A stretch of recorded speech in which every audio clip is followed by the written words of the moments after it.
So if your brain is not functioning well, your mind won't either. But your brain is in the physical body. Yeah. So in order to have a healthy mind, You need to have. exactly. At that time when I was at Ladies College, we were the first batch to get psychology as a subject for London A-levels. And so I was very curious about this new thing. And, we all kind of are interested in psych, whether we know it or not, right? Yeah. It's all about, the human nature and workings behavior. of the mind, like. Exactly. Like, who isn't interested in that? Yeah. Psychology is in everything, Yeah. right? If you really think about it, post-COVID, that was when mental health really became that conversation became so wide. Yeah, absolutely, because it became something you cannot ignore and just sort of brush on the table.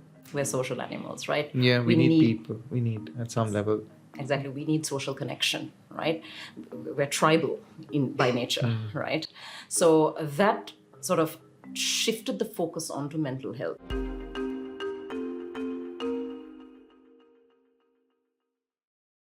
Hi there, and welcome to another episode of the Learning Curve podcast by Snappark Global. We are joining you from Liquid Spaces at One Golf Face Tower. Today, I have with me Dr. Shanelle Almeida, a clinical psychologist and a cognitive behavioral therapist. Welcome, Dr. Shanelle. Hello, hi, how's it going, Shishan? It's going pretty good. Weather's great. We're excited to start this conversation. So why don't we kick things off? Tell me a little bit about your career. How did you get into clinical psychology?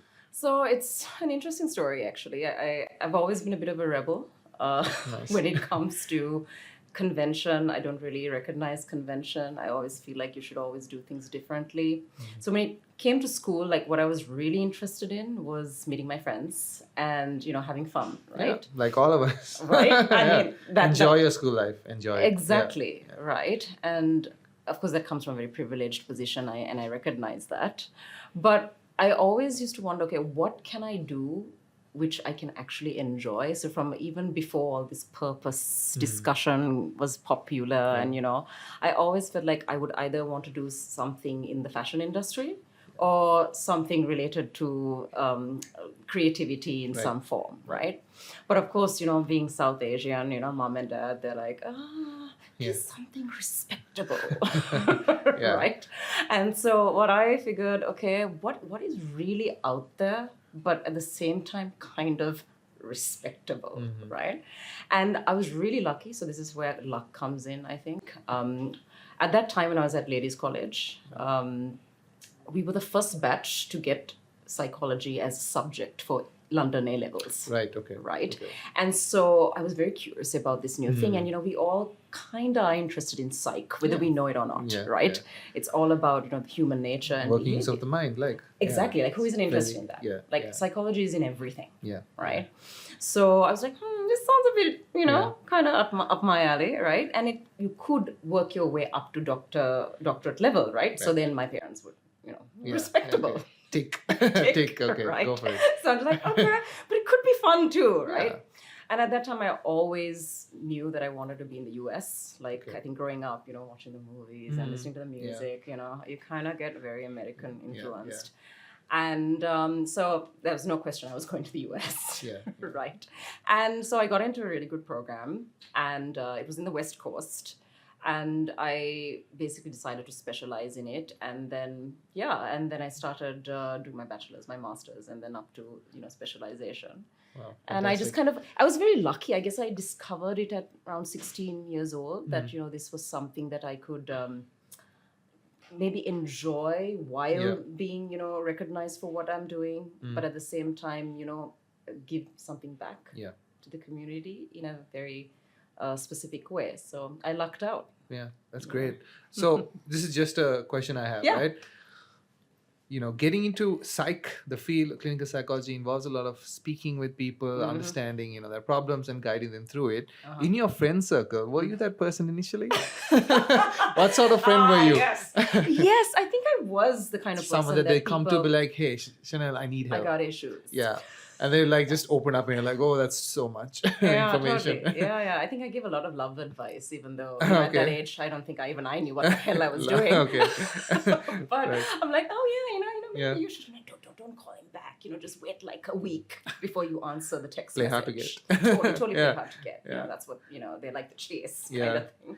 Yeah, so I remember. Slowly it just kind of it Weasel. fitted in. So you come back to Sri Lanka, you enter the corporate sector, and you're still in this niche, right, of like wellness. Right. What are some initiatives that you, carried out when you were in the corporate sector in this space? Sure. So I'm a huge believer in the fact that physical wellness is what leads to mental wellness. Okay. So something that I like to do in the corporate sector at the time was introduce the importance of exercise and physical fitness in sync with, mental health intervention. So you go out, you work out in the gym, right? Or you do some yoga, right? Yeah. But then you journal, right? Yeah. So you sort of integrate the importance of mind and body, right? And so I was very into the holistic health stuff that was very popular in the US at the time, right? And so when it came to the corporate sector, I was very adamant about the physical, mental, emotional, and spiritual realm, get covered. And at that time, I was very lucky because I got a training by Johnson & Johnson, thanks to the HEMAS management, which I was working for back then. And it was called energy management. And it's a brilliant concept where you basically get trained in managing energy, not time. Wow. We generally think that time is what you need, right? Productivity equals better time management. Exactly. But in terms of this philosophy, energy is what matters. Okay. So physically, what you eat, how much you work out, your physical fitness, how you deal with your emotions, how you process, cognition. Like, what are your thoughts? Like, how do you write them down?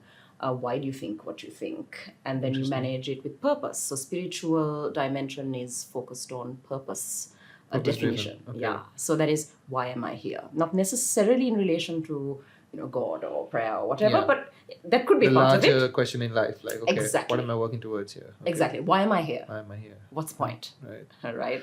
So it's really, really interesting. That's fascinating. Like, so cool. That integration, I think not a lot of people speak about how physical can ultimately affect our mental health. So like, how does that connection how do they intertwine so much? So if you think about it, right, what are we in? We are in a physical vessel, right? Yeah. That physical vessel is what holds the mind, the brain, and then the mind. The mind is a part of the brain. It's a manifestation of the brain. Now, we still can't define the mind very well, right? But it's definitely a manifestation of the brain function, right? So if your brain is not functioning well, your mind won't either.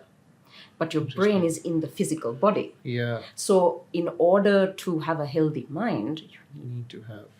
Exactly. Right. So, and there's enough of clinical studies now, especially in recent times, that have suggested that even a little bit of physical activity can help. Some movement. Some movement. It doesn't have to be like, total gym, kind of 7 days a week, just like. No, you don't have to like burn rubber in the gym kind of thing, right? You've just got to really focus on movement, as you said, right? Movement is the right word, right? Not necessarily physical activity or fitness or exercise. Yeah. Movement, any kind of movement, dance, right? Brisk walking, swimming, whatever, right? Just as long as you're getting up and going, that helps the neurological pathways to function better. It also impacts your neurotransmitters. So the feel-good hormones like dopamine, and serotonin, norepinephrine, all of them are affected by exercise. How our body's functioning. Totally. So your diet also. Totally. Could you maybe tell our audience what sort of things that we consume daily that can affect our mind? So there's a really great study, I forget the source, but if you all just Google this, I'm sure you can find it. I think the Lancet has posted this as well, about the mind-gut connection, not the mind-body necessarily, but the mind-gut. So your gut has what we call a microbiome, right? Okay. It's basically a manifestation of all these, bacteria and all of that, right? And there's a reason why now the stomach, your gut is referred to as the second brain. Right. It's the second brain. Because does it go that far to tell you what is wrong with you? So there's a lot of evidence now to suggest. Now, so there's a lot of studies, clinical studies that have been done that if you eat processed food, Okay, so processed Okay. food is bad for you. Okay, so just so you know, anything processed is actually really bad. So you Okay. want to have more natural-based foods. Of course, that's a really Yeah. difficult thing to achieve nowadays Yeah. because everything is processed, Mm. right? But if you can manage to eat more healthy foods that are based on, where you have to cook it, so you have to cook the food yourself, basically. Because it affects your gut bacteria, right? So when it's processed, so if you think of anything in terms of corruption, that Okay. means there are different levels to whatever you're doing, right? So if you take a raw mango, Mm-hmm. right, there's very little you need to do to a raw mango to get all the benefits, right? It's Yeah. more natural. That's what we're made of. We're made of out of natural matter. So anything natural is good for you, basically, Yeah. right? Water, anything that Grows is on not trees, plants. Yes. pretty much Everything. Yeah. pretty much. Of course, we have to worry about pesticides now. Yeah. That's a whole different ballgame. But initially, what you can just really generalize and say is plant-based food, a little bit of protein, right? Now, I know a lot of people who are really into the vegan stuff might disagree with this, but there's enough of evidence to show that we kind of evolved as needing animal protein to a certain extent. So that's why specifically red meat so sort of stuff. I would say like Even fish, even fish, like okay. omega-3 fatty acids, even a steak once in a while is not Right. going to hurt Okay, you because okay. it does have rich nutrients in Nutrients, it, yeah. right? And the less processed it is, the better for you, right? So don't get it out of a box. Limit the amount of stuff you eat from a box, all right? And it does affect the way it translates into your brain activity. Yeah. So literally mind, gut, Wow. right? Something to note. Definitely. It really does make an impact, and only now, of course, the clinical studies are Showing showing this. those. Yeah. Because this is something I've also been trying to practice is trying to listen to my body, because I just wait for a very obvious symptom to show to tell Yes. me there's something wrong. But Absolutely. now even, if something triggers my stomach in some way, Yeah. then I know, hey, okay, I've been eating this all my life, but now suddenly this is affecting. I think not a lot of people know that you can become allergic to things later on. Your stomach can reject certain That's all things. right. Yeah, absolutely. So I like that term, the second brain. It's the second It's brain. literally another brain, like if you think about it. Yeah. It has so many neurons, right? So Yeah. if you think about it, the brain has a lot of neurons. The Yeah. next in line is your gut. Oh, That's wow. why when you just feel butterflies, right? Yes. That's a That's mind a thing. mind thing. right? Oh, wow. So anxiety. Incredible. Generally, where do you feel anxiety? Oh, In wow. your gut. This is Right? making so much sense now. Where were you? We need this information sooner to the mind-gut connection. So, segueing a little from there, obviously the last 4 years in terms of mental health challenges, I would say has increased, and studies have also shown since the pandemic, people have become a lot more anxious. There has been a spike in depression and such. So, what do you think the pandemic did to the workforce? And were there things that you would recommend or tried out with remote teams, especially, that helped the situation? Totally. So if you just look at my industry, in a nutshell, it really helped us, as an industry, because everyone started shifting everything from the physical world to the online, and then they realized, oh crap, my mind is, kind of in a bad space because I don't get to meet people, I can't interact, and whether you like it or not, we're social animals, right? Yeah, we need people. We need at some level. Exactly, we need social connection, right? We're tribal by nature, right? So that sort of shifted the focus onto mental health. If you really think about it, post-COVID, that was when mental health really became a That thing. conversation became so wide. Yeah, Absolutely, that's true. because it became something you cannot ignore and just sort of brush on the table, right? Especially in a context like Sri Lanka. I didn't imagine the stigma would be able to be influenced so vastly, but thanks to COVID, it was, right? Because people started seeing, oh, you know what, my kids they're losing it. They're really Being depressed. stuck inside the whole time. Yeah. Exactly, and you can't escape, right? Even if you say you don't like your parents, Yeah. or you don't like the You're situation, stuck. You're just stuck. Yeah. Your partner, if you're being abused, right? You had no choice. You had to stick around, Yeah. So, right? So it did really impact in the sense that people started opening their eyes a bit more. They became more open to get help. And the remote thing really helped, because then that way you can just get access, right? And technology, you leverage technology. And there are some bad things about tech, I know, but it actually can be a very, very positive thing if you use it right. just like anything. Yeah. So I noticed that because you can just reach out faster, because with online Google Meet, now I do a lot of online sessions via Google Right, Meet. It's easy, it's quick. Yeah. You can put it on your calendar, it blocks out the time. It's amazing, right? And it's for free, Yeah. right? So even your Nice. client doesn't have to worry about having Skype or whatever. They just click the link, Click a they're button, in, yeah. right? So it just really helped in terms of giving access to people and opening up their minds, and the interventions also, like you can easily WhatsApp stuff, and people just, their prejudice about tech, I would say, reduced. Because they Right? saw how much it's helping them in the end of the day. Okay. Exactly. And what option do you have?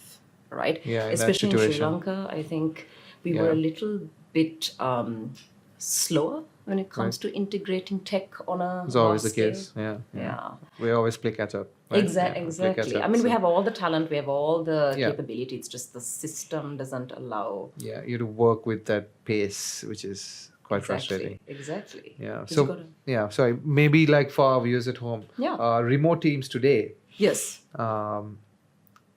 they are kind of restricted in a sense. They're like, okay, work from home for like 3-4 days. Yeah. But now more companies are saying, okay, come in at least once a day. Yes. Yes. But for the ones who are just kind of stuck at home, Yeah. what's something they can kind of do? Yeah, so I Yeah. would say try to organize as many of the face-to-face as you can if it's not practical and you're overseas. So I know Yeah. I consult for a lot of companies that are based overseas, Okay. so you never meet your team. Yeah. Right. But maybe schedule in some social connecting sessions. Yeah. Right, where you all make it kind of worth your time, get to know the person on a deeper level. Like, don't have these superficial conversations about the P&L, right? Get to know, like, what do you like? What kind of music do you listen to? Yeah. What kind of food do you like? What's it like over there in New York, right? Yeah. Versus in Colombo.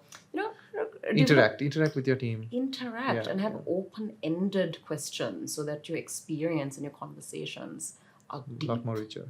Yeah. Exactly, not just superficial, right? That's That's great. one way, Yeah. I would say. Thank you for sharing that.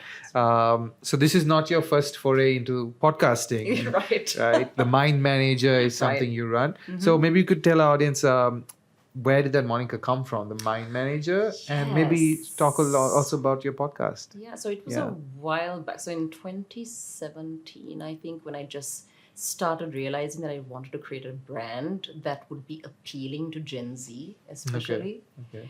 Because I could see that was the up and coming generation that had a lot of stuff they wanted to deal with. The only difference is they were willing to talk about it, Yeah. right? So the millennials, sure, we kind of started up, so I'm a millennial, right? Yeah. And so I realized that, yes, we were kind of in a weird, awkward position where we kind of had tech, but we're not digital natives. Yeah. Gen Zs are digital natives. Proper, They yeah. were born into it, Yeah. right? So how do you kind of appeal to them? You need to have some kind of presence, some kind of brand presence, right? Right. So at that time, I was a manager at Hemas, Okay. right? And plus, I was a qualified psychologist. Oh. So I was thinking, how do I spoke to like a couple of my friends also who were really into this whole Yeah. influencer stuff. And then I was thinking, the mind Mind manager. Ah. Merging the two. Right? Okay. And that's what led to me kind of dabbling a little bit in the podcasting Nice. thing as well. And it was great because, I could just sort of display certain things that I understood, that I'd learned, from my degree, and sort of share with people. And it's great. And having conversations, I think, Yeah. is the key. And so I think, honestly, you're just a great conversation away from a solution. That's how I view things. Could you repeat that? Great conversation away. You're just a great conversation away from a solution Okay. to anything in life, That's a right? great tagline. Yeah. So if you talk to someone about something, right, whether it's health, whether it's love, whether it's whatever, there's something taboo like sex, right? Sex shouldn't be a taboo thing. I always Yeah, tell first this of all, to yeah. Sri Lankans need to chill. Okay, we need to talk more about stuff that are very normal, right? I feel like we still, I'm like, no disrespect to culture. I think culture is a wonderful thing to refer to, but it shouldn't come at the expense of your individuality, right? So I think podcasts and things that like what you guys are doing, Yeah. it kind of opens up that, that fear that a lot of people have. Because I speak to a lot of young people daily. And one complaint I always hear is they feel like they don't belong because the culture does not give them permission to be open. about conversations about different things, like about sexuality, about how they want to express themselves, what does it mean to find a partner, what kind of things do I like really, can I be emotional as a man, for example? Like, that's a big deal, right? Like, nowadays we're finding in the literature that men are finding it very difficult to understand what their identities in society are, because historically they were the providers, right? And now it's kind of shifting, right? So now, what does it mean to be a man in society now? So now that's why you will see the suicide rates increasing in the West, right? For men, ages between 16 and 45, right? So it's a bit scary, right? Because when the culture shifts, so does the mindset. Right? And because you don't know who you are anymore. All this time we thought we did, right? And then when everything gets taken away, so Gen Z was kind of given a bit of a rough welcome into all of this. It's not really their fault, right? The previous generations were lucky in that they had standards. They were told that this is, if you just do this, these are the roles, these are what you do. Basically, go for it. You can do it. If you do the right thing, you're fine, right? Gen Z does not have that luxury. It's so open-ended that you have no idea what you fit into. Psychologists call it the paradox of choice. That's the idea that the more options you have, the less likely you're going to make a decision, because you're afraid of loss aversion. Loss aversion is the fear of losing out on something. Like, oh, I wish I got that instead, right? Exactly. Because the human mind is negatively biased, right? So it focuses on the loss rather than the gain. So even though you get a lot of good stuff by choosing option A, you still think about option B. Like, what if I had chosen option B? This is quite interesting part we're in right now, about the generations and how they are experiencing mental health challenges. Do you see this sort of trend even for the next generation after Gen Z? That's Generation right. Alpha. What does that even look like in the world they're growing up in? I feel like they will be so hyper aware that it could either get really, really good or really, really bad, right? I'm going to be optimistic, and I'd like to think that, they will learn from Gen Z's mistakes, like having that the pendulum will swing, right? Now, Gen Z is very confused, trying to look up all the options. Everything's triggering for everybody, right? Trigger warnings. Trigger warnings, right? I think you need to take a step back from that kind of stuff, because being polarized in any way, it's not good for you. Not a good thing at all. Right? And I saw this especially while I was in the US, because in America, everything's very polarized now. It's like you're either, a bigot. Hardcore, or like a complete liberal that's an extreme. Like anything goes. Anything goes, I don't think anything goes, to be very honest. Neither do I obviously think that. You have to oppress or the middle suppress. ground, right? Like, absolutely. How do you find that? And it's difficult because what I've learned is polarization is very attractive to people, because if you choose the extreme, you feel like you belong, right? Because there's a cause. The tribal mentality? The tribal mentality, sense of belonging. I am for gay rights. Okay. Right? I am an environmentalist. I am a vegan. Right? And that's your whole identity. That's your whole identity. That's who I am, right? Yeah. So I'm a good person because I stand up for these people. A lot of it is virtue signaling, right? If you really look at those oppressed groups, they don't like the fact that these people are kind of jumping on that bandwagon and speaking up for them. Something that really offended me was in a little bit of self-disclosure here. What I was in the US is they sort of had this thing where, oh, you're a woman of color. Like, oh, you're a woman of color, let me protect you. And that's very offensive, right? I've been empowered my whole life because of my background and my education. Don't think that just because I'm a female and just because I'm a person of color that I have it so much harder than you. In fact, South Asians are generally really great at everything they do when they go abroad, right? They stand out, of course. The best surgeons, the best, I mean, everywhere you look. So there's a sense of pride within being a minority or whatever. So don't treat the person like a victim. And I think nowadays everyone feels like the victim. The victim mindset is, That's not healthy. So it's not about being against white people. It's not about being against men. It's not about being against straight people, right? It's about including people in the conversation and balancing it out. But no, it's more attractive when you say it's always the white guy's fault. right? Like white men now are like Like the worst, thing to be. I they feel cannot so sorry for them. do anything right ever. Exactly. Yeah. And being a South Asian female in the academic arena, most of my best mentors were white males, right? And they were very helpful. So I'm trying to consider. I'm trying to think of all this, apparent, prejudice that everyone seems to have. Obviously. Misogynism and like whatnot. I mean, it does exist. Misogyny is a real thing. Racism is a real thing. But you have to be, contextual in how you adopt these ideologies. Yeah. You can't say everyone. Isn't that exactly what we're saying about people of color and women and everything? Don't say that all women are like that, right? So don't say that all white men are like that. That all men are not the same, right? There are similarities, obviously, because of the hormones and all of that. Of course. But you don't condemn a person because of whatever category they belong to. Wow, I love it. Some great, I think, notes to take in terms of us being critical thinkers. Yeah. We've been used to an education system that just tells, no, just stick to this. This is what you learn. Memorize this. Even today, like exactly, that's the exact words we're so used to hearing, and I think people coming out of the system look for that even as they become adults. They stop learning after university, and then it's just like, okay, but actually, how do I feel? So thank you for bringing that up. Some great points. Coming back, bring the conversation to, I guess, the workspace corporate culture. Sure. What are some things that people in the wellness divisions of organizations should start thinking about to really take the mental well-being of their employees in a good direction? Yeah, great question. I think it's about customization. So I think one thing you can do is really get to know your employees first. Like, don't assume that they all want a gym membership and a yoga class. Yeah. Right? Yeah. Everyone is different, right? And everyone's unique needs are specific, right? Yeah. There's a reason why this is so meaningful, right? Because it's one-on-one. I mean, but if you have like 100 people or 500 people in a stadium, Intimidating. No, I'm not going to say anything. Right? So getting to know people in small groups, building rapport among them, and really figuring out, okay, what is it that really messes with you, right? It's my financial strain. I feel economically unstable.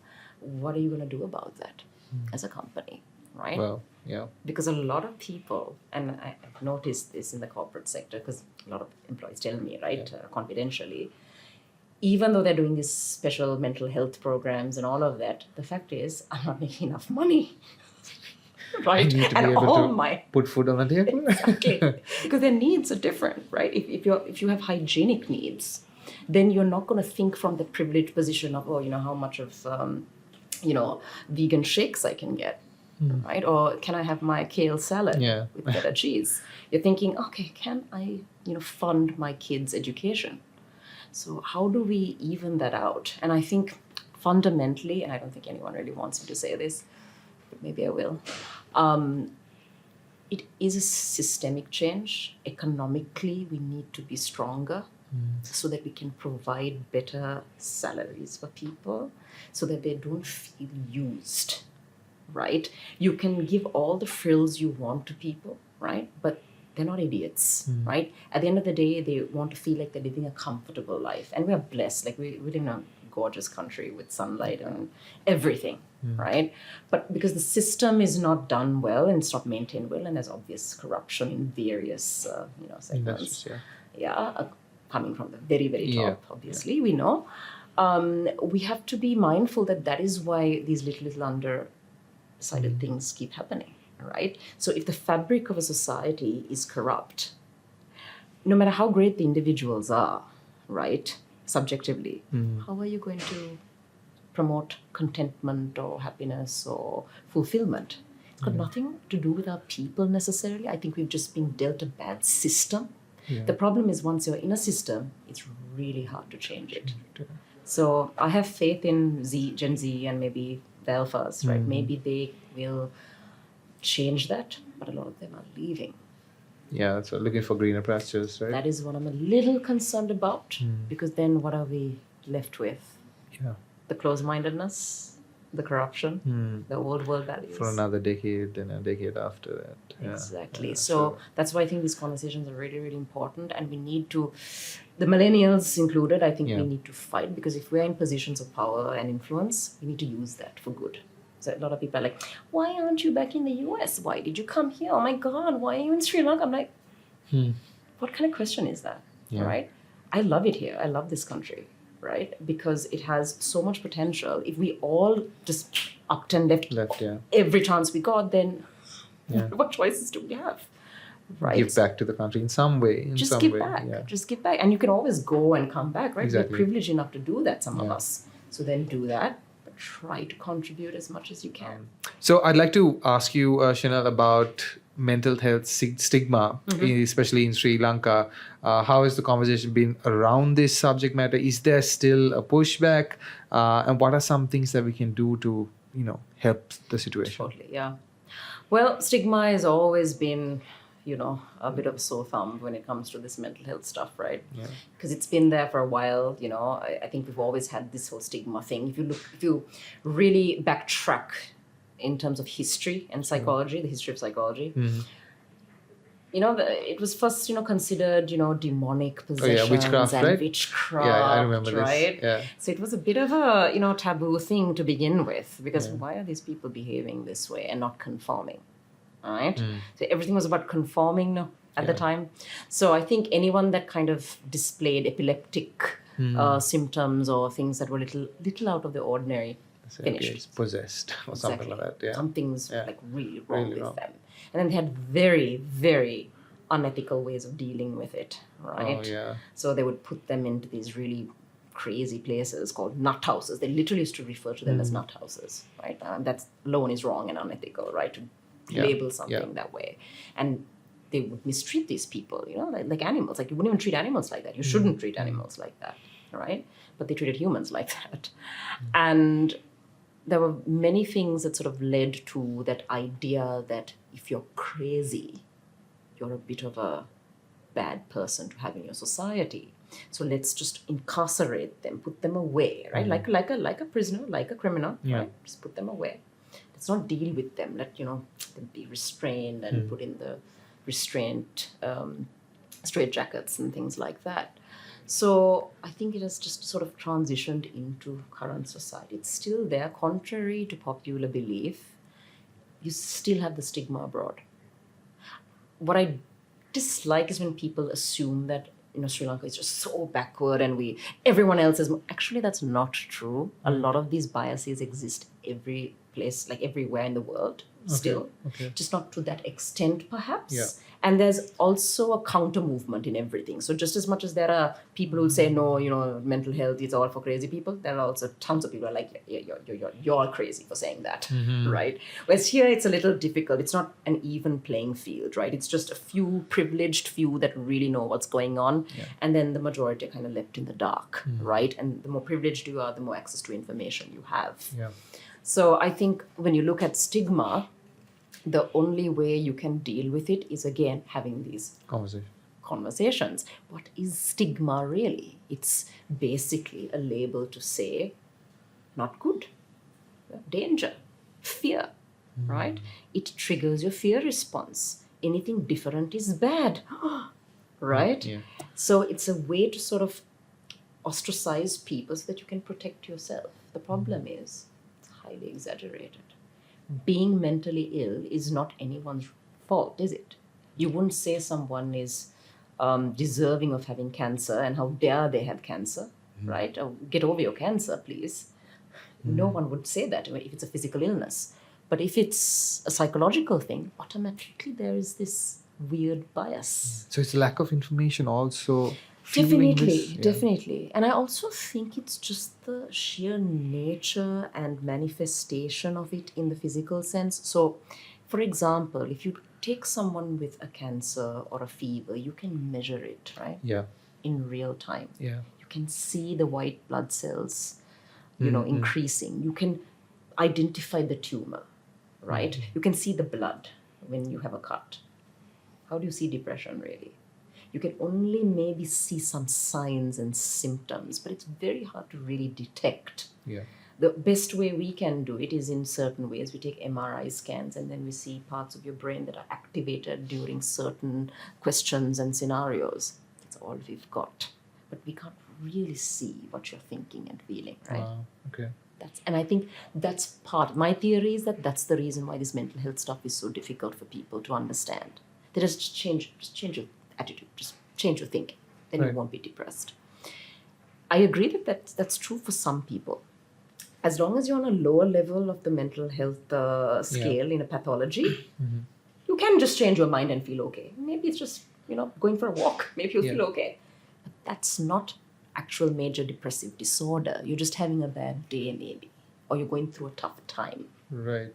So people also have conflated what it looks like for different people, and then, oh, I'm depressed. Exactly. Is the result. Exactly. Yeah. So the stigma comes from the idea that you can't handle your stuff, can you? You're not tough enough. You're not tough enough. You're weak person. Funnily enough, from those days, they used to refer to women as hysterical people, right? So because if you're a woman, you have hysteria. So it was almost accepted that if a woman is crazy, it's normal. But Wow. a man can't be crazy. Wow. So what does that? It's bad for both of us, right? Yeah. It's not good for either gender, right? Because for a man, he can't Ever express himself. Yeah. okay, which is really dangerous. And for a woman, she's just nuts. Yeah. So, kind of stay away. Don't let her do stuff, Yeah. right? She's just good for child rearing and. Wow. So you see how prejudice is created. Right? And that system has sort of come in another form, but it's still more or less driven. It's subtle. It's subtle there. Very subtle. Yeah. So I think stigma is a combination of dysfunctional thinking. That's what I think stigma is. End of the day. Okay. Yeah, because if you were really aware and educated about the realities of the human condition, you would not have a stigma with mental health, because you recognize that just as the physical body gets hurt, so does the mental, Yeah. right? And both are important. They are a reality. The psychology, if you study the biopsychosocial model, that's what most of us are trained in, right? That's the idea that the profile of a human being, the reality of a human being, is influenced by three factors. First is your biological aspect, right? That's your genetics, your predispositions. The second is the psychological, so that is your temperament, your mental state, the kind of cognitions and patterns that you have and possess, your thinking intellectually. Last but not least, it's the social. Where you live, what the environment society you're is, exposed to, right? And what kind of culture are you brought into? What kind of norms are you supposed to follow? Right. What kind of expectations are there in this particular culture? So that's how you become an individual. So based on that biopsychosocial experience, stigma can be worse, right? Because if your culture says You can't talk about these things. Yeah. talk about these things, this is not what tough, smart, strong, healthy people are like. Yeah. Right? And you're left wondering, what is wrong with me? Why can't I match? Do that. Exactly. Yeah, When it comes to self-worth. Yeah. So in a funny way, the society makes you more mentally ill by not accepting you, right? It's like a vicious cycle where you try to go back, but then they tell you, Exactly. see, Fit in. yeah, But I don't have that aspect. Okay, so then I'm different. Okay, so then I'm weird. yeah, And then like, oh, you're weird. yeah, Society then tells you don't fit in again. So it's like really scary, right? So we have to break that cycle by evening out the playing field. I think in a weird, indirect way, that's what these causes and, sort of cancel culture is trying to do. It's trying to even the playing field, but it's going about it the wrong way, right? So, yeah. Some great stuff to think about. I also wonder how much of a role emotional intelligence plays in us Brilliant understanding, I think mental it has a well-being. huge aspect to play. Yeah. The thing is, see, I've always believed this, and I know I have a lot of colleagues and friends who agree with me. They think the same, where if your education system just prioritized emotional intelligence rather than this, dead king's life and, how great he was and, this unnecessary stuff, like teach the kids, mathematics, basic math, if they want to advance in math, great. If they are into becoming doctors, of course, study biology, right? But also have a huge focus on emotional intelligence. what does it mean to be an empathetic individual? And when I say empathy, I don't mean we should be completely empathetic. I disagree. I think empathy is on a spectrum. If you have too much empathy, you become a doormat. That means anyone can walk all over you. You don't know what your standards are. You don't know how to say no. Versus hyper, like narcissistic, apathetic person, right? Who doesn't care about anyone or anything but themselves. You don't want that. Again, balance. Yeah. So I think if you have very high empathy, you should kind of modulate it a little closer to, narcissism. And if you're really high on the narcissistic side, try to get a little bit more empathy and work on it. Understanding. Yeah. Absolutely. Yeah. Skills. Yeah. Do you see any trends coming up in the future Yeah. where this conversation around mental health or like mental well-being is headed? Yeah. I think it's going to be huge. I think it already is kind of headed there. I think if you look at all the statistics of the most the most high demand jobs in the world, at least in the West for now, because the thing is, we see at the West because the West is very open about their trends because they do research a lot. Yeah. Right? That's why you will. Really lacking here. Exactly. Yeah. So if you see, that's why you always hear about the American population's experience. When do you hear about the Colombo experience or the Panadu I'm still waiting for us to do a census. Since 2012, we don't know actually what our breakdown of people in this country is. So this is what's ridiculous because we don't have proper funding, when it comes to research and all of that. Yeah. Whereas in the US, it's a huge priority, right? So you see just all these studies being done on the American population. Yeah. So that's all you hear about. And that's all we have to compare to. Yeah. Right? Yeah. So we need a lot more research because there's a lot of questions we're going to answer here. Yeah. Right? And test it out as a hypothesis and, that kind of thing. So what you see is, I think mental health is going to be like one of the number one things that people ask for in terms of intervention, in terms of, practitioners, like high demand wherever you go. Australia is like always asking for psychologists and psychiatrists. Yeah. Doctors are one, psychiatrists are another, psychologists are another, right? One of the most important professions is going to be that, if it isn't already. I think mental health will be at the forefront of everything, including with the leaders. If you look at, The Diary of a CEO, that Stephen Bartlett, he's a really popular up-and-coming podcaster, right? What do they talk about mainly? Right? Mental health-related stuff. Psychology is in everything. It's in sports, right? People don't realize that part of being a great sports person is having the right mental state, right? Your body is going to follow what your brain tells you, whether you like it or not. So you've got to be mentally strong to be able to, hit that ball, swim, run that marathon. Everything. I mean, play any kind of sport. You need to manage your psychology. So wherever you look, when it comes to success in any sense, psychology is going to play a part in it.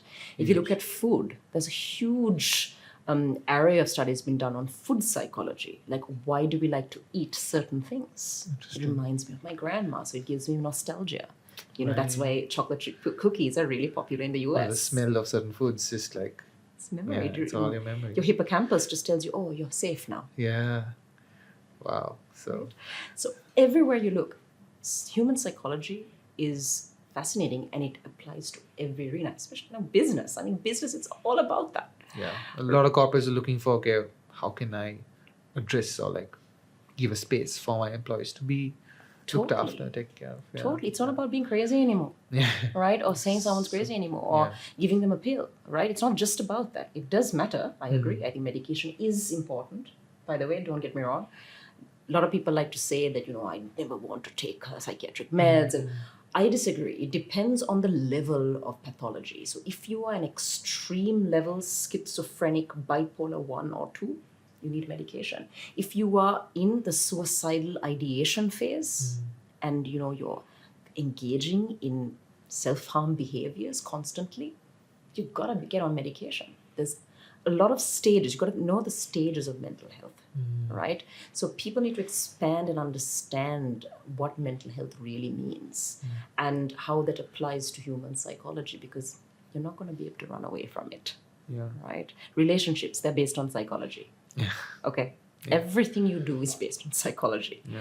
So I see it sort of diversifying in the world. I think people are going to start using that concept wherever you go. So my hope is people don't just put psychology in that one box of clinical and, mental health intervention. We can actually do far more with that. Because see, a lot of like really young psychology graduates in this country have so much potential. They just don't know where to put that because there's no opportunity. Right? What if you studied business psychology? That is amazing. You get to understand how businesses work. But are we building a niche here for that? Shouldn't we? Just a quick self-disclosure. I met a lady while I was in Portland, Oregon in the US, whose daughter was a psych grad. She's a Sri Lankan, okay? Sri Lankan psych grad. Hadn't studied business at all, right? But just did psychology. She happened to be in a store, I think the Nike store in Portland, where it's based, right?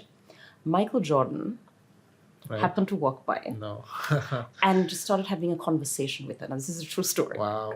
Okay. And he was like, oh, she's really charming. She's really smart. What do you do? I'm psychology. But he's okay.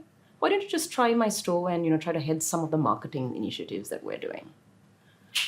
A psychologist, that's a dream job. A Sri Lankan psychologist was basically recruited by Michael Jordan. That's amazing. Himself for Nike, his marketing department. That's this is why I love America, right? Yeah. The opportunity. So think like that. That is what she had nothing to do with business. She just understood humans, and Michael Jordan, could see the potential. Yeah. Right. So if he can see that, why can't we, sort of expand our thought process and make these opportunities happen? That's how you think. If you just think psychology is just for this one thing. In that one box, yeah. And there's so many people showing interest now, and I see a lot of graduates in psychology coming out. And I always wonder what the space is looking like for them, because not everyone wants to be a clinical psychologist, like you mentioned. Absolutely. So Sri Lanka has a lot to catch up on. I think also in terms of solidifying the industry, like conversation we were having. So you need to level the playing field by getting people access to that information where they can critically think. Just learning ain't enough. How do you apply that stuff? Yeah, to a given context, to a given situation, to a problem. Exactly. Yeah, but I'm glad we started this conversation, and hope listeners also are thinking now about how they can help the others. Kind of to sum up this conversation, what motivates you to keep going in this field, and what are some takeaways you want to leave with our audience before we wrap things up? Absolutely. What keeps me motivated is the sheer belief in that all the power exists within the human mind. And if I can continue making that conversation appropriate to people so that they can engage with it and apply it and better their lives, right? I mean, there's no better job than that technically, right? You get paid for making people want to live and live better, not just live, but live better, right?